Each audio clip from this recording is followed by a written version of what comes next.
बंद कर, गेट बंद कर।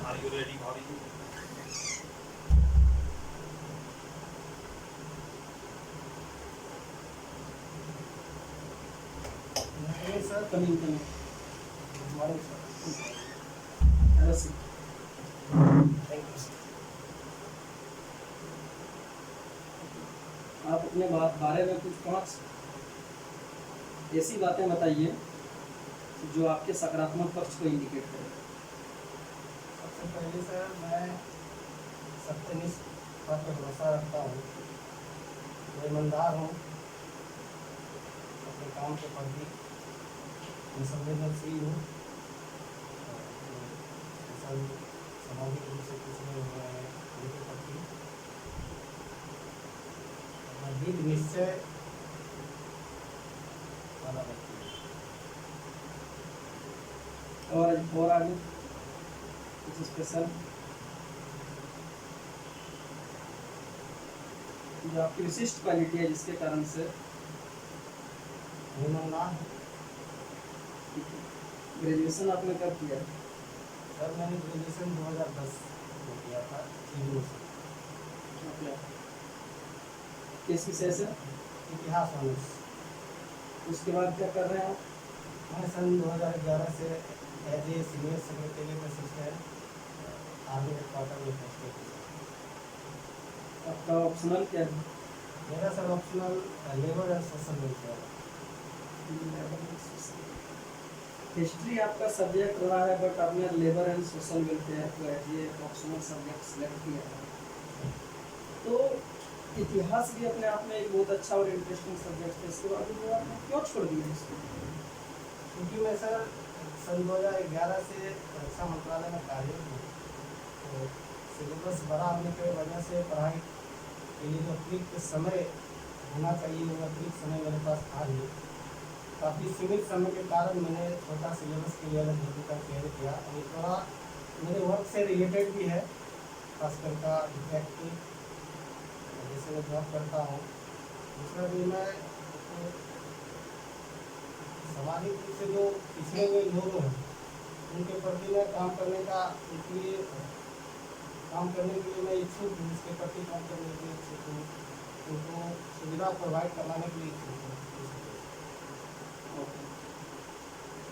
तो इसके बाद में आपका जो सर्विस प्रेफरेंसेस है वो क्या है? सर्विस प्रेफरेंसेस सर मेरा सर्वप्रथम सर्विस प्रेफरेंसेस SDM है और सेकंड में deputy superintendent of police, third में कमर्शियल टैक्स ऑफिस।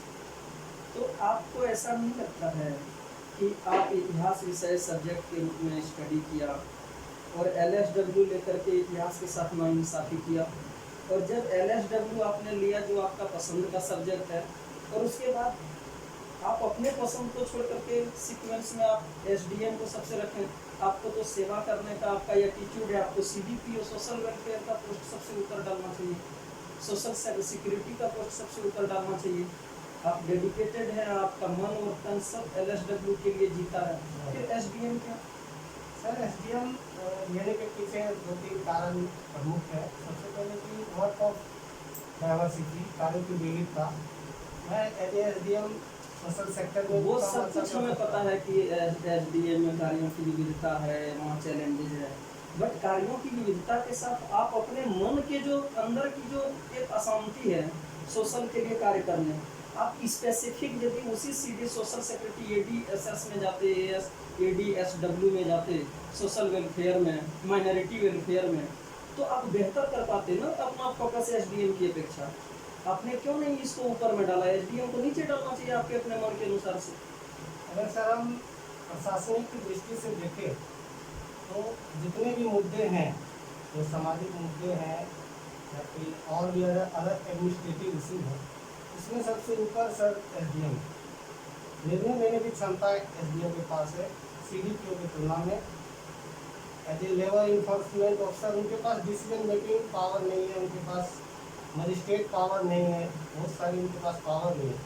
क्या करोगे? मान लो मैं आपको मान लिया कि आपका जो मेन एम है SDM बनना, आपका टारगेट है एक तरह से, क्या करोगे? कुछ हमको 3 ऐसी बातें बताओ जिसके कारण से आपको यह माना जाए कि आप एसडीएम बनने के लिए सुटेबल हैं? 3 कारण बताओ जो एसडीएम करता हो और आप वो कर सकते हैं। As a S D M सबसे पहले सर मैं जो क्या काम है corruption एसडीएम का?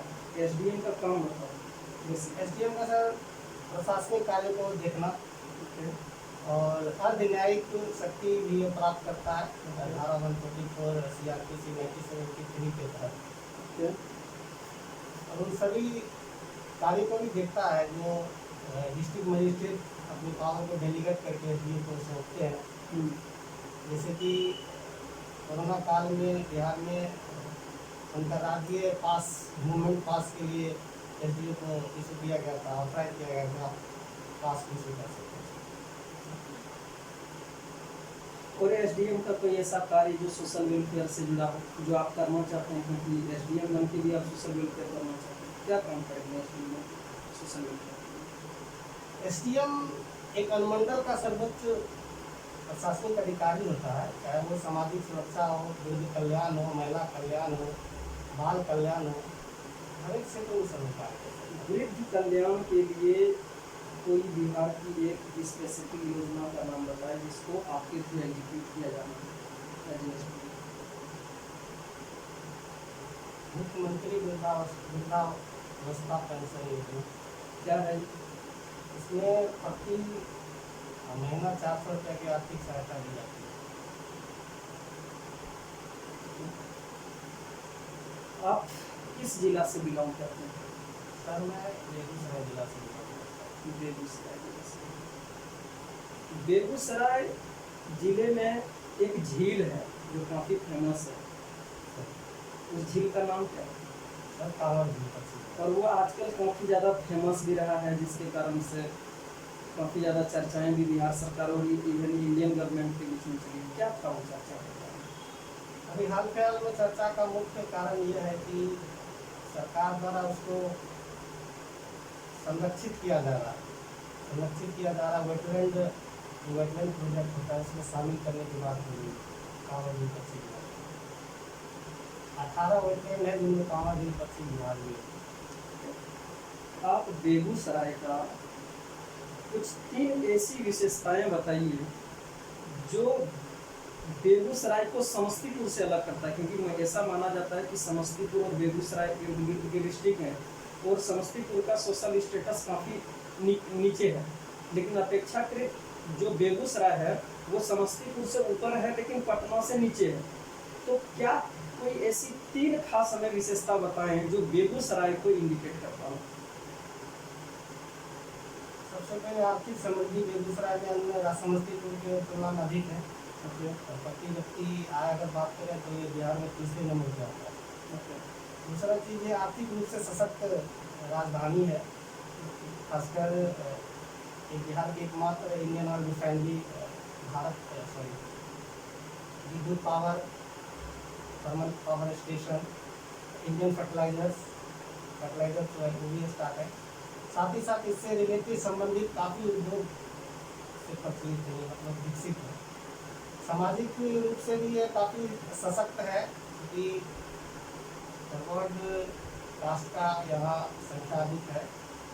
एजुकेशन में भी 7% के आसपास यहाँ की साक्षरता दर है। ठीक है। आपका LSW ऑप्शनल है सर LSW का प्रशासन में यूज बता दीजिए। LSW का प्रशासन में सर 3-4 चीज़ें हैं। सबसे पहले तो बिहार काफ़ी पिछड़ा हुआ है स्टेट, यहाँ श्रमिक ज़्यादा संख्या में रहते हैं, तो डायरेक्ट ये लेबर से रिलेटेड करता है श्रमिक। दूसरा चीज़ सोशल वेलफेयर है, जो महिलाओं से, बच्चों से, शिक्षा से, बेरोजगारी, गरीबी, ये सब जितने भी सब्जेक्ट है, जितने भी इसमें टॉपिक हैं सर, वो प्रत्यक्ष रूप से बिहार से विशेष करके ज़्यादा संबंधित है।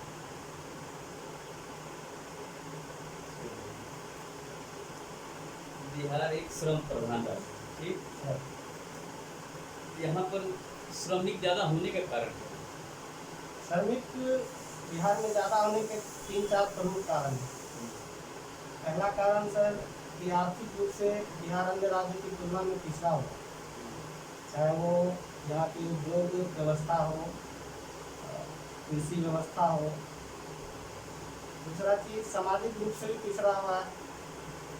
शिक्षा की दर है जो साक्षरता दर होती है वो बिहार में सबसे भारत के राज्य में कम है। साथ ही साथ एक मेंटलिटी भी है, वहाँ की मानसिकता भी है कि बाहर में काम करना है, वहाँ काम नहीं करना चाहते हैं। श्रम की भी भावना आती है वहाँ के लोगों में, तो इस वजह से भी माइग्रेशन हुआ है। यदि एक कारण आपको बोला जाए बिहार के पिछड़ेपन का, एक कारण, सारे कारणों में से सबसे प्रमुख कारण तो क्या है? सबसे प्रमुख कारण उद्योगों का पिछड़ापन है। इसके दूर करने के लिए उपाय बता दिए। उद्योग के पिछड़ापन के दूर करने के लिए हमें जितने भी उद्योग हमारे पहले से थे, बिहार में किस टाइप के उद्योग का ज़्यादा प्रोत्साहन किया जा सकता है? बिहार में कृषि आधारित उद्योग ज़्यादा विकसित हो सकते हैं।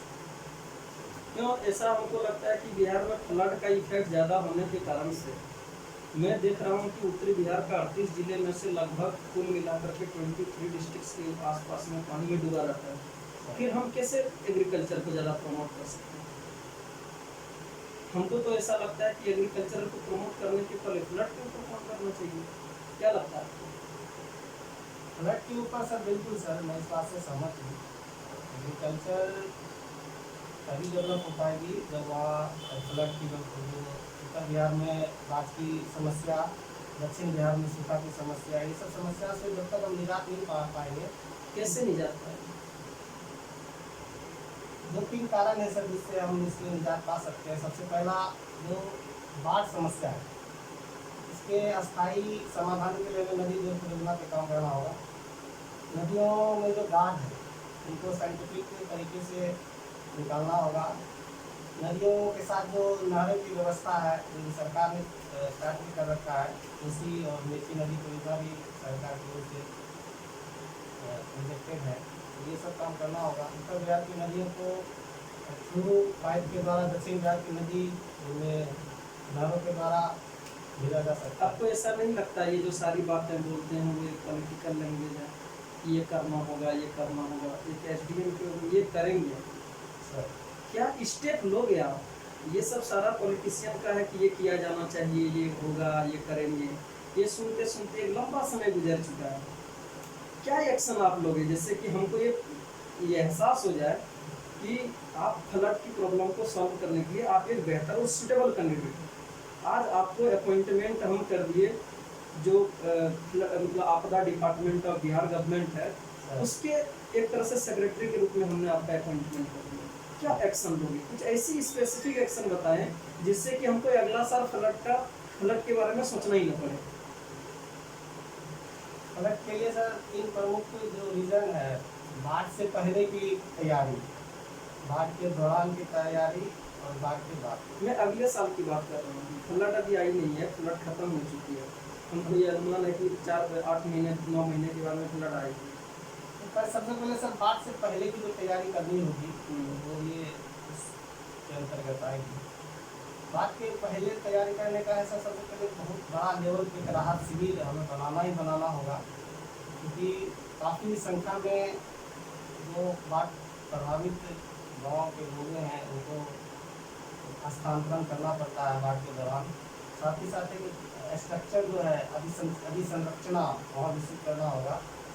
दूसरा चीज़ एक साइंटिफिक तरीके से बाढ़ नियंत्रण पे काम करना है, इससे नहरों का विकास हो सकता है, तो नदी जो परियोजना हो सकता है, गाद निकालने का योजना हो सकता है, लोगों को जागरूक करने का हो सकता है। आप बार बार एक सेंटेंस का इस्तेमाल कर रहे हैं नदी जोड़ो परियोजना, लेकिन बहुत सारे इन्वायरमेंटलिस्ट ने तो इस परियोजना के बारे में अपनी असहमति जता चुकी। वो कह रहे हैं कि जितना ज़्यादा इसमें हमको बेनिफिट नहीं होगा उससे ज़्यादा तो नेचर का डिस्ट्रक्शन होगा इससे।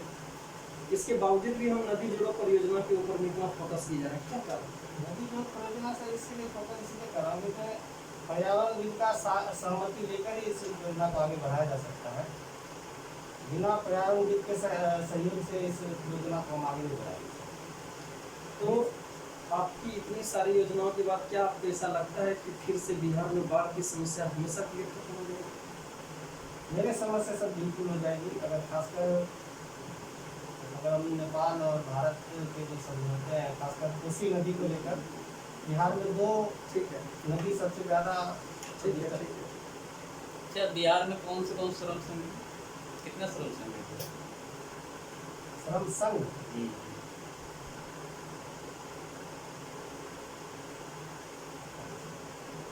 अच्छा, मजदूरी क्या होता है? मजदूरी किसी व्यक्ति के द्वारा मेहनत के बदले प्राप्त किया हुआ धन के रूप में जो प्राप्त होता है या वस्तु के रूप में प्राप्त होता है, इसी को तो वेतन में क्या दिक्कत है? वेतन संगठित क्षेत्रों में सब दिया जाता है, वो निश्चित होता है, मासिक रूप में दिया जाता है, जबकि मजदूरी दैनिक रूप में क्या साप्ताहिक रूप में।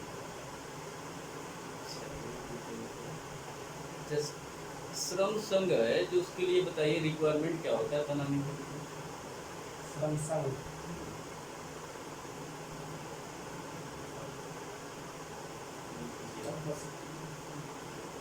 आप अभी कहाँ पर पोस्टेड हैं वर्तमान में? जैसे आर्मी हेडक्वार्टर में भविष्य सचिवालय साहब के दिल्ली या कहीं और? दिल्ली।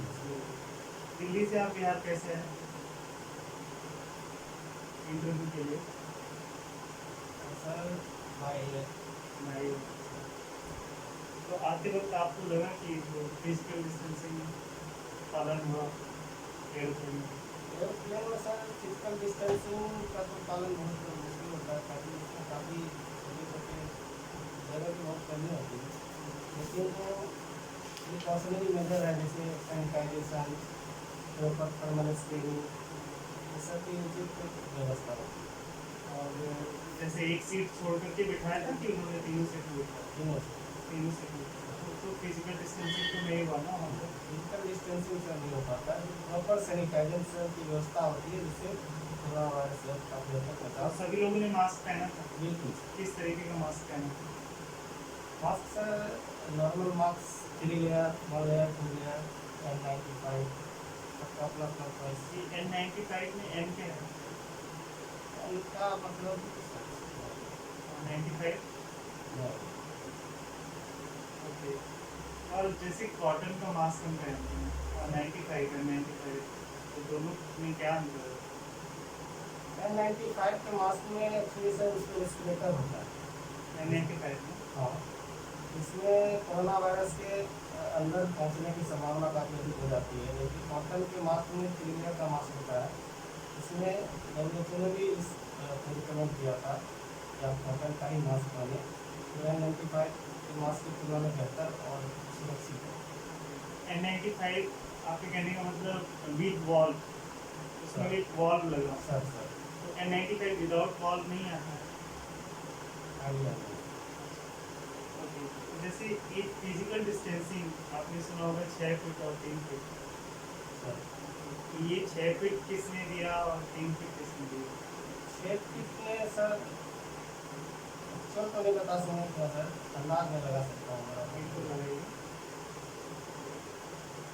3 फीट का सर WHO का है और 6 फीट का भारतीय गवर्नमेंट का भारतीय गवर्नमेंट। सर। ये आपने कहा कि नदी जोड़ो परियोजना से आप समस्या का समाधान कर देंगे, पर नदी जोड़ो परियोजना न लागू होने की सबसे बड़ी जड़ क्या है समस्या की, जिसकी वजह से नहीं होता है? सबसे प्रमुख समस्या सर इसमें क्योंकि बहुत समितियों ने अपनी रिपोर्ट जमा की, बहुत पहले से चला आ रहा है, तभी भी ये बात नहीं हो पा रही, लेकिन बातें सब करते हैं। फाइनेंस ही सर, मैं तो सबसे टॉप प्रायोरिटी है फाइनेंस को देना, पैसे की कमी की वजह से परियोजना सफल और नहीं हो पाई। सूचीबद्धता में कोई अंतर नहीं? जो नदियों पे कौन सी सूची में आता है? नदी नदी संपत्ति सूची का सब्जेक्ट समृद्धि सूची में आता है? एक्चुअल से याद है। तो अच्छा, आप मिनिस्टर ऑफ डिफेंस में हैं, अच्छा, मिनिस्टर ऑफ डिफेंस में आप कैंटीन फैसिलिटी लेते हैं, जी सर। तो आपको लगता नहीं कि जो हम सिविल वर्कर्स हैं उनके लिए कैंटीन फैसिलिटी नहीं लेना चाहिए और फोर्सेस के लिए हमें छोड़ना चाहिए? कैंटीन फैसिलिटी लेने का एक प्रमुख वजह सर एक्चुअली हम लोग डिफेंस सिविलियन हो या डिफेंस पर्सनल हो, दोनों साथ में ही काम करते हैं। चाहे जहाँ भी डिफेंस सिविलियन हो, असिस्ट करते हैं हम लोग डिफेंस पर्सनल को।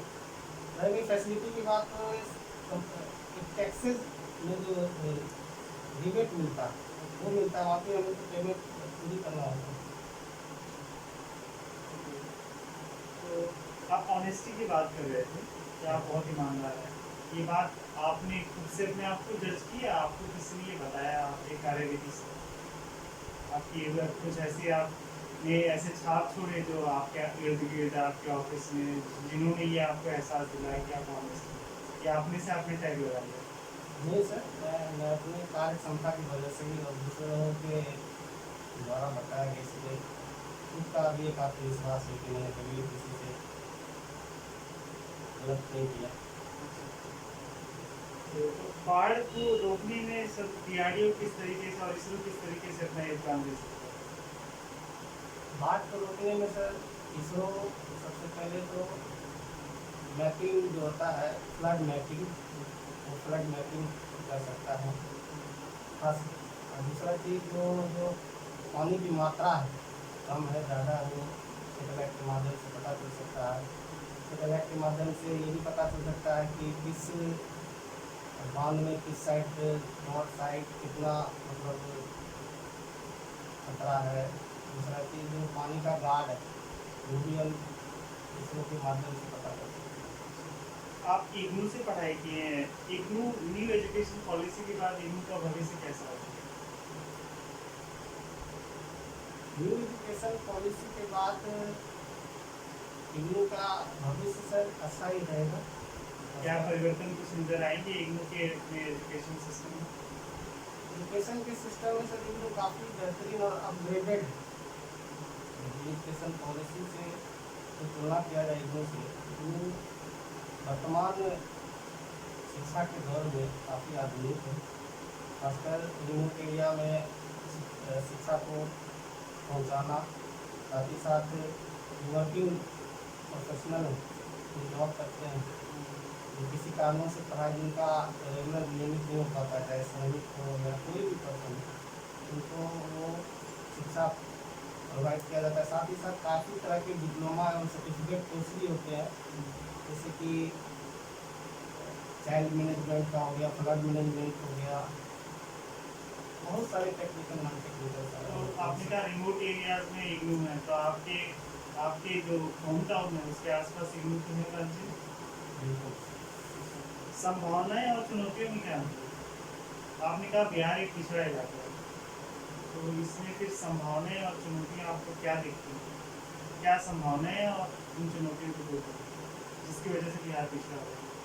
मेजर में शिक्षा के क्षेत्र में, स्वास्थ्य के क्षेत्र में और जॉब के क्षेत्र में, एक एक पॉइंट बता दीजिए। स्वास्थ्य के क्षेत्र में तो WHO का मानक है कि 1000 पे एक डॉक्टर होना चाहिए, लेकिन बिहार में क्या है कि 1400 पे एक डॉक्टर। अच्छा, ऐसा है। और साथ ही साथ जो प्राथमिक स्वास्थ्य संरचना है वो भी बेहतर स्थिति में नहीं है, चाहे इसमें प्रॉपर बेड की व्यवस्था हो, डॉक्टर की व्यवस्था हो, नर्स की व्यवस्था हो, मेडिकल हो, दवाइयाँ हो, व्यवस्था की थोड़ी और अपग्रेड कर दी गई है। शिक्षा में शिक्षा का स्तर का मुख्य कारण नीचे रहने का मुख्य कारण सर यह है कि शिक्षा के रूप में जो काफ़ी इंफ्रास्ट्रक्चर का डेवलपमेंट है, टीचर का तो काफ़ी रिक्रूटमेंट हो रहा है, टीचर की कमी नहीं है, लेकिन जो इंफ्रास्ट्रक्चर होना चाहिए, जो टेक्नोलॉजी होना चाहिए, उसमें हम थोड़ा पीछे रह जाते हैं ड्यू टू फाइनेंशियल डिफिकल्टी। और बहुत जो मुख्य बीमारियां क्या हैं जो बिहार को ग्रसित करती हैं, जिन पे काम नहीं हो रहा? ऐसा तो कुछ सर स्पेसिफिक नहीं है, लेकिन एक मुजफ्फरपुर में एक यही है एक्यूट इंसेफ्लाइटिस सिंड्रोम, जो काफ़ी हर एक साल चर्चित। कौन सा encephalitis? Acute encephalitis syndrome. Japanese encephalitis और एक्यूट इंसेफ्लाइटिस अलग होती है? दोनों एक ही एक ही है, तो इसका वैक्सीन अभी है कि नहीं? Me show. वो भी अच्छा, आपकी हॉबीज क्या क्या हैं? तो मेरी हॉबीज बॉलीवुड संगीत गाना है, सुनना है। सुनना। किस तरह की संगीत आप सुनना पसंद करते Bollywood music normal old song. हैं? कौन आपके सबसे अच्छे सिंगर हैं? मुकेश कुमार। मुकेश कुमार। कहाँ से बिलोंग करते हैं मुकेश कुमार? मुकेश कुमार का सर जन्म दिल्ली में हुआ था, दिल्ली से बिलोंग करता है, और उनकी मूर्ति अमेरिका में है। तो हार्ट टचिंग म्यूजिक आप सुनना पसंद करते हैं? रोमांटिक, इमोशनल, जैसे? सभी जैसे रोमांटिक से इमोशनल सब टाइप। और कोई हॉबीज आप? हॉबीज है cycling, post lockdown cycling, cycle. After lockdown, इससे पहले नहीं। कोई साइकिलिस्ट का नाम आपको पता है इंटरनेशनल, जो साइकिलिंग में काफी फेमस है? बिहार में भी एक फेमस हुई थी। बिहार में भी एक लड़की फेमस हुई थी साइकिल के ही इवेंट से। ज्योति कुमारी। या पंक्ति क्यों पहने? एक्चुअली ये अंगूठी पहनने के कारण यह है कि मेरी मम्मी ने कामयाब था, इसलिए पहना था। आस्था में कोई विश्वास से जुड़ा हुआ? ऐसा कुछ नहीं है सर, मेरी मम्मी के प्रेम की वजह से मैंने पहना था, और तो मेरा इस पर विश्वास है। आप चश्मा पहने हो, सर ये कांच लगा हुआ वो कौन सा कांच? ग्लास जो लगा हुआ है। After lens. लेंस के बारे में नहीं पूछता हूँ, तो जो लेंस बना है वो किस कांच का बना है? उस कांच का तो वो फ्लिंट कैमरा वाला जो ग्लास का तो वो बना होता है। एग्जैक्ट सर नहीं बता पाऊँगा। चलिए मैं एक कंडीशन आपको देता हूँ। आप किसी जिले के डिस्ट्रिक्ट मजिस्ट्रेट हैं, ऐसा मान के चलिए कि आप किसी जिले के डिस्ट्रिक्ट मजिस्ट्रेट हैं, और आपने एक मीटिंग को शेड्यूल किया है, और उस मीटिंग में मुखिया जो है वो एक लेडी है जो मीटिंग अटेंड करने के लिए आई है, लेकिन आप देखते हैं कि मीटिंग में मुखिया ने, जो वो लेडी मुखिया है, उसने अपना हस्बैंड को लेकर के कमरे में प्रवेश किया। अब मीटिंग की सारी कार्रवाई आपने ये देखा कि वो लेडी मुखिया आने वाली थी, उसने अपने हस्बैंड को लेकर के चली आई है साथ में, और बहुत सारे रिनाउंड पर्सन्स वहाँ पर बैठे हुए हैं, और पूरे मेंबरशिप में उसके हस्बैंड का नाम नहीं, क्या करेंगे आप? इसमें सर एक्चुअली अगर संवैधानिक प्रावधानों का हवाला दिया जाए तो मैं मुखिया जो महिला जो मुखिया है मैं उन्हीं को प्रेफर करूँगा, और मुखिया पति को मैं अलाउ नहीं। लेकिन मुखिया पति को आप अलाउ नहीं कीजिएगा तो फिर वो मुखिया जो लेडी है उनका कोई फायदा नहीं, वो कुछ बोल भी नहीं पाती, उनको पढ़ना भी नहीं आता। ऐसा नहीं है सर, जब वो मुखिया बनी है तो जरूर उनके पास बिल्कुल ऐसा ही है, और इसीलिए आपके साथ में एक चैलेंज है कि आप कैसे टैकल करेंगे इस चीज़ को। उनको बिल्कुल नहीं आता है कुछ पढ़ना लिखना, वो जजमेंट में मीटिंग में क्या बोलना है क्या नहीं बोलना है, कौन सा डॉक्यूमेंटेशन करना, वो सारा उसका हस्बैंड ही करते आ रहे हैं। पहले से भी जो वहाँ पर बैठे थे वो कल्चर में उसका हस्बैंड ही किया करते थे, बट आपने जब पहली बार ऑफिस ज्वाइन किया और मीटिंग शेड्यूल किया तो आप देखे कि उसका हस्बैंड आ गया, और ऐसे कंडीशन में क्रूशियल मीटिंग है, एग्जीक्यूट भी करना है, तो आप क्या करेंगे उसके आगे में? मैं सर महिला मुखिया को थोड़ा बहुत गाइडेंस करूँगा, समझाऊँगा उनको मीटिंग के एजेंडा के बारे में, मीटिंग का जो एजेंडा है, मीटिंग का जो सब्जेक्ट है, मैं कोशिश करूँगा कि महिला मुखिया जो है इस बात को समझे। थोड़ा आधा एक घंटा का थोड़ा मैं टाइम ले सकता हूँ उनको समझाने के लिए, उनको बोलने के लिए, क्योंकि वो महिला है तो जरूर वो डिस्ट्रिक्ट को बोलेंगी, मेरा विश्वास है कि सर वो जरूर बोलेंगे अगर उनको मौका मिले तो। वो मौका मैं दूँगा, क्योंकि आप एक डिस्ट्रिक्ट मजिस्ट्रेट के होने नाते पब्लिक मीटिंग जो है वो आप हेल्ड कर नहीं सकते। पब्लिक मीटिंग में जा करके तो हर बार ऐसा ही देखा गया, मीटिंग के बाद जो आउटकम निकला वो लेडी अपना हस्बैंड को देती है, और फिर उसका हस्बैंड जा करके स्टेज पर सारे पब्लिक को बताते हैं कि आज ये मीटिंग में सोशल वेलफेयर के नाते हमने डिस्ट्रिक्ट मजिस्ट्रेट से ये आउटकम निकाले, ये किए वो किए। लेकिन इस बार आप देख रहे हैं कि वो लेडी निकली कमरे से, और जो भी आपने इम्पोर्टेंट डिसीजन लिया, वो पब्लिक के पास पहुंचाने में नाकाम लेडी रही और हस्बैंड को आपने अलाउ नहीं किया, तो एक तरह से आपको ऐसा नहीं लगता है कि आपका यह डिसीजन ने जो हजारों पब्लिक थे, क्या आपने डिसीजन लिया वो पब्लिक के पास पहुंचने में बाधित हो गई?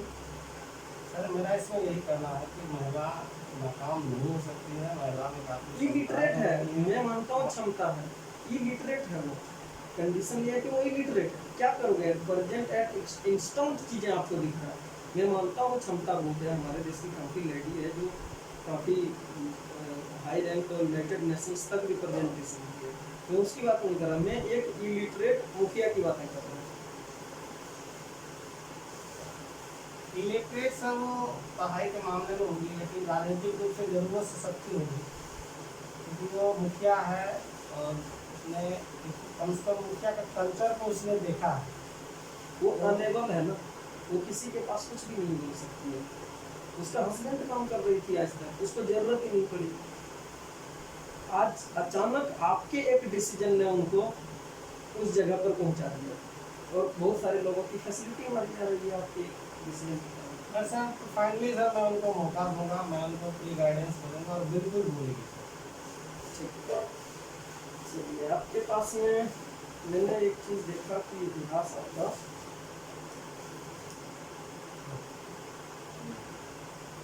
ग्रेजुएशन का सब्जेक्ट रहा है, इतिहास किसको कहा जाता है? इतिहास सर अनुसंधान है, सामाजिक अनुसंधान, वैज्ञानिक अनुसंधान, जितने भी अनुसंधान है वो आप इतिहास को जो आज देख रहे हैं कल वो इतिहास हो जाएगा। मैं करंट रिसर्च के बारे में नहीं बता रहा, मैं इतिहास है क्या इस चीज़ के बारे में बता रहा, हिस्ट्री फ्यूचर नहीं लिखती कभी, वो हमेशा पास्ट को रिप्रेजेंट करती है, इसको डिफाइन करना आपको कि हिस्ट्री है क्या। इतिहास मुख्य रूप से जो बीता हुआ कल है, उनका सामाजिक रूप से, आर्थिक रूप से, सांस्कृतिक रूप से जो हम लोग अध्ययन करते हैं वो इतिहास कहलाता है। क्या इतिहास का लेखन करना संभव है? बिल्कुल सर, हम्म? बिल्कुल।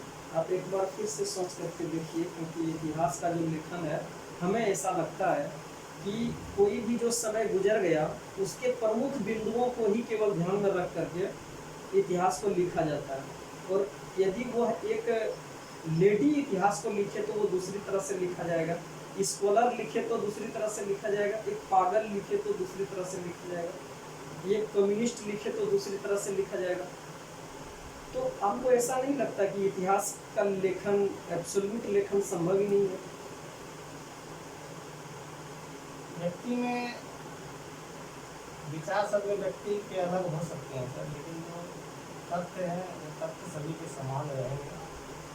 विचार अलग अलग हो सकता है लेकिन मत उन सब का एक होगा। चलो छोड़िए, इतिहास का कौन सा विषय, कौन सा पोर्शन है जो आपको सबसे ज्यादा आकर्षित करता है?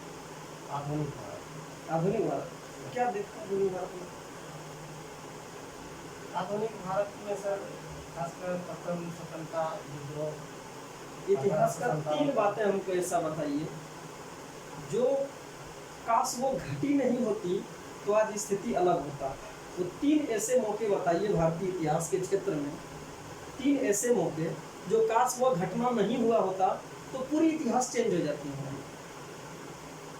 इस परिप्रेक्ष्य में सर कोई भी घटना, जैसे एक घटना कोई घटती है और फिर उसके परिप्रेक्ष्य इतिहास आगे बढ़ती है, यदि वो घटना नहीं घटता, जैसे मैं आपको समझाऊं, ये नहीं समझ पा रहे हैं तो मान लीजिए कि इतिहास में यदि मराठों ने सिंध के ऊपर विजय नहीं प्राप्त करता और पानीपत की तीसरी लड़ाई नहीं होती तो जाहिर सी बात है बक्सर का युद्ध की जरूरत नहीं पड़ती, क्योंकि पानीपत की तीसरी लड़ाई में यह साबित कर दिया गया भारतीय इतिहास में कि कौन शासन नहीं करेगा।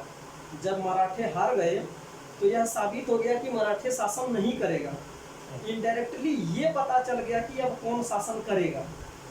ठीक है, तो इसी तरीके से इतिहास की इवेंट है जिसने पूरी इतिहास की क्रक्स रूट को बदल दिया। सबसे पहले सर इलाहाबाद की संधि,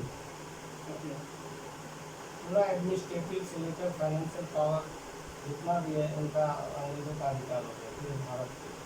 दूसरा 1857 की क्रांति जो भारत के आज़ाद के लिए उसने जड़ का काम किया, वहाँ से जड़ भी की एक शुरुआत की। तीसरा से इंडियन कांग्रेस की स्थापना।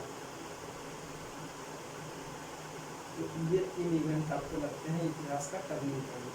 एक सर महात्मा गांधी का हुआ। कोई ऐसा व्यक्ति जिसने आपको प्रभावित किया इतिहास में? गांधी जी को छोड़ गांधी जी को छोड़कर जवाहरलाल नेहरू। क्या कुछ विशेषता है उसका जिसमें? जवाहरलाल नेहरू सर विशेष रूप से एनर्जेटिक थे, वैज्ञानिक सोच वाले व्यक्ति थे, आधुनिकता को समझते थे।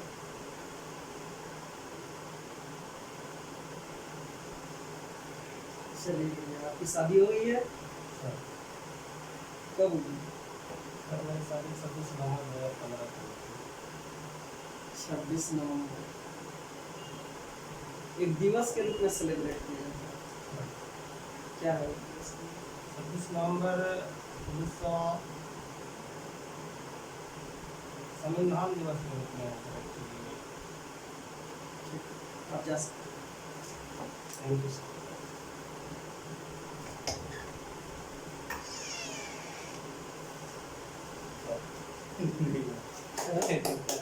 बहुत जबरदस्त, बहुत बढ़िया माहौल, एकदम बहुत बढ़िया, तो शानदार। हाँ साइनिस्ट भैया अंदर बुलाइए। बहुत अच्छा। क्वेश्चन अगर मिलता तो सही में जो भी कितना क्वेश्चन पूछा उसी में क्वेश्चन पूछने लगे जाएगा, कितना टाइम पता नहीं चलेगा। एक नहीं चला पता। आइए आइए बैठिए। क्या लगा आपको अपना परफॉर्मेंस? कहाँ ऐसा लगा जहाँ पर करेक्शन की जरूरत है? करेक्शन की जरूरत पड़ा एक ऑप्शनल सब्जेक्ट में है सर, खासकर जो बेसिक टर्म है, जो बेसिक शब्द है उनके रिगार्डिंग।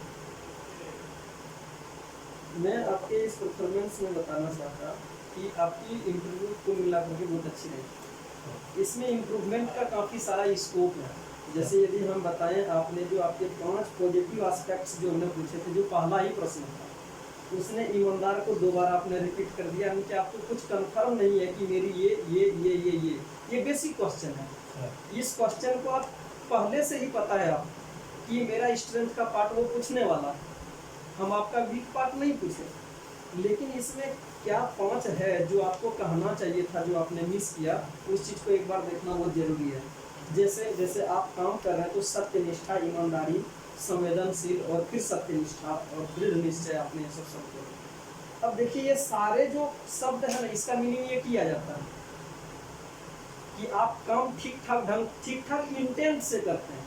आपका यही दिखलाता है ये सारे बात, इंटेंट बढ़िया है, लेकिन काम का एग्जीक्यूशन के बारे में आपने चर्चा नहीं किया कि मेरे पास में क्या है। यदि मैं आपको बताऊं, क्योंकि ये अब इनफॉर्मल है ये, तो यहाँ से हम सभी के लिए कुछ चीज़ें बाहर निकलेगी, तो यहाँ पर बोलना क्या चाहिए, इन चीज़ों के ऊपर में हम लोगों को जानना चाहिए। पहला, जैसे आप बोले कि sir ministry of defence positive चीज़ें पूछे थे, तो सर पहले बात की मिनिस्ट्री ऑफ डिफेंस में 8-9 साल का काम करने का एक्सपीरियंस मेरे पास है, जिसका मैं प्रत्यक्ष रूप से वहाँ पर इस्तेमाल करना चाहूँगा। पहला स्ट्रेंथ आपका है अदर स्टूडेंट्स की तुलना में, तो सबसे पहले रिप्रेजेंट आपको ये करना चाहिए। दूसरा चीज़ क्या रिप्रेजेंट करना चाहिए? सर मेरा डिसीजन मेकिंग एबिलिटी और मेरा planning and execution of the work बहुत अच्छा है। Coordination with your colleague.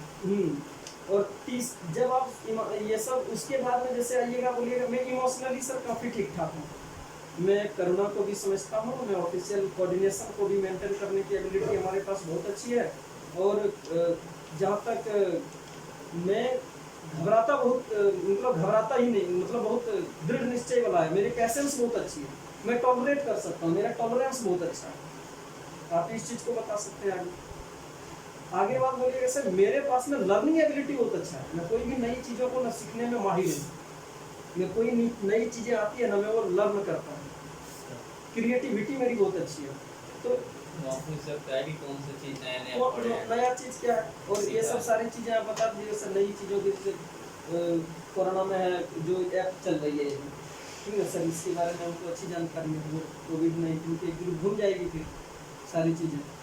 तो जैसे आपने जो बोले सत्यनिष्ठा, ईमानदारी, संवेदनशील, दृढ़ निश्चय, फिर ईमानदारी, आपको नहीं लगता कि इससे बेहतर आंसर जो अभी हम लोगों ने चर्चा की है और रिलीवेंट भी है?